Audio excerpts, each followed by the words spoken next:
What's up everyone? So in this video, I'm going to be using this TTR 125 engine to show you how to properly time a 4-stroke engine. Also in this video, I'm going to go over all the important things that go along with timing the bike, like making sure your timing chain is tight enough with this little thing right here, and then also making sure your valve clearance is correct. Okay, so as you can see, the timing's already been done on it, but I'm going to retake it apart and show you all the steps I did to get it timed right, so hopefully you guys can use these steps and hopefully they're helpful to any people out there. So let's go. Okay, so first things first, you're gonna wanna get your thing exactly on the timing mark, and then also you're gonna wanna make sure the spark plug is out so you can turn over the engine and do timing. And if you have the spark plug in, the piston's gonna go back down from compression, so it's not gonna work well. So you wanna have your spark plug out. Okay, next you're gonna wanna make sure your piston is still at top dead center. So you can see mine's around top dead center right now.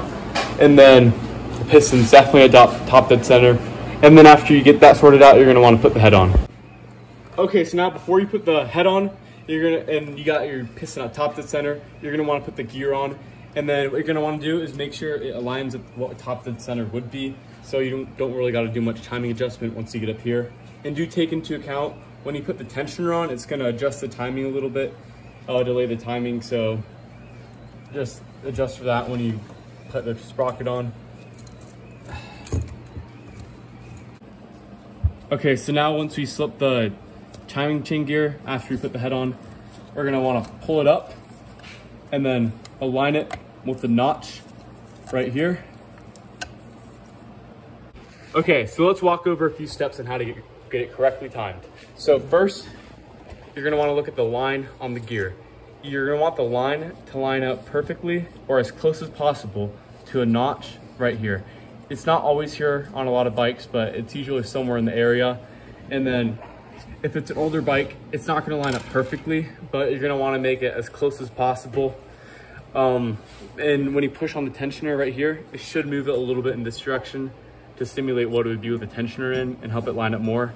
Again, the chains on these older bikes stretch out over time, so you're never gonna get it perfect, but as long as it's within a tooth of the normal timing, then you're good to go. And if you don't get the timing right and it's a few teeth off, usually what you can do with the tensioner out is you can skip the chain around and then move the sprocket to the correct position to get proper time. Or you can take the head back off, reposition the sprocket on the chain and put the head back on, and then do that until the timing lines up. I got this first try, but you don't always do, so sometimes you have to redo the timing. So this part is really important. It's ruined a lot of things. My quad I got actually, the dude didn't do this right when I bought it, so the timing got out of whack and then ruined the valves, and I did a whole new valve job on it. That video is coming out soon, but the really important thing is when you get your tensioner in, you're gonna wanna put it all the way in, and then as you can see, it's gonna be way too tight. So what you're gonna wanna do after that is get a really tiny flathead and turn it right for at least the TTR 125s, or others might be left. But for most bikes, you're gonna wanna turn it right, and it's gonna pull back the spring. And after you do a few rotations right, you can pull the flathead back out, and it's gonna give it the proper tension. If it's too tight, it's gonna mess with the bike. It might break the tensioner unit getting rid of the tension, and then your timing's gonna skip and your engine's gonna fail. So that's a really important thing to know. There will be a bolt on here like this, and you're gonna take it off, and then there's a little flathead thing in here. And then once you do that, you're all good to go.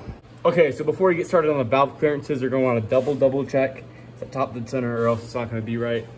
And then once you check that, you can go move on to valve clearances. Okay, so I can see they get totally out of whack right now. It would not work. It's way too wobbly, it wouldn't work. So first what we wanna do is find your correct specs online. So I'm gonna pull mine out now. Okay, so manual calls for the 0.10 to 0.15. So I'm gonna go in the middle and get a 0.13. And then you can see it's way too loose. So what you're gonna wanna do is you're gonna tighten this square right here. It's gonna push down against here. And see, that's nice and snug.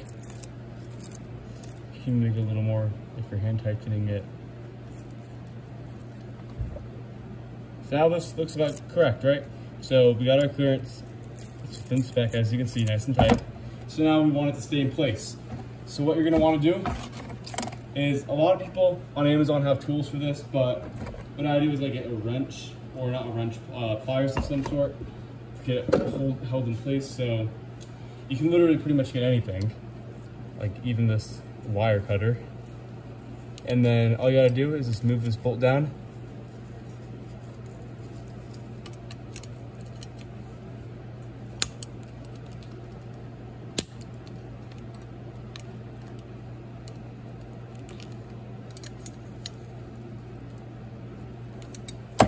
Now it's good to go. Get the correct clearance. You always want to make sure after tightening it that it still fits. As you can see, still fits. And it is nice and snug. So now you're all good to go. You can, after you do that, you can move on to the next side. But yeah, it's pretty simple. And that's pretty much all you gotta do for the video. Now I'm gonna put back together the engine, and yeah, we'll be good to go. What's up? So we got it all assembled, good timing, good clearance. Hopefully this helps some people out. And yeah, if you guys are interested in this stuff, I'm actually posting a Moto 4 video within this week, hopefully. I did a lot of valve work on it, new valves, and just a ton of this stuff regarding this type of timing and valve system. So if you're interested in that, you might want to go check out back on my channel in a week, and hopefully you'll see it up. And then yeah, that's about it for now. Hopefully this works for you. And if you have any questions about this type of stuff, please leave it in the comments. I'll be happy to try my best to answer it. And yeah, see you next time.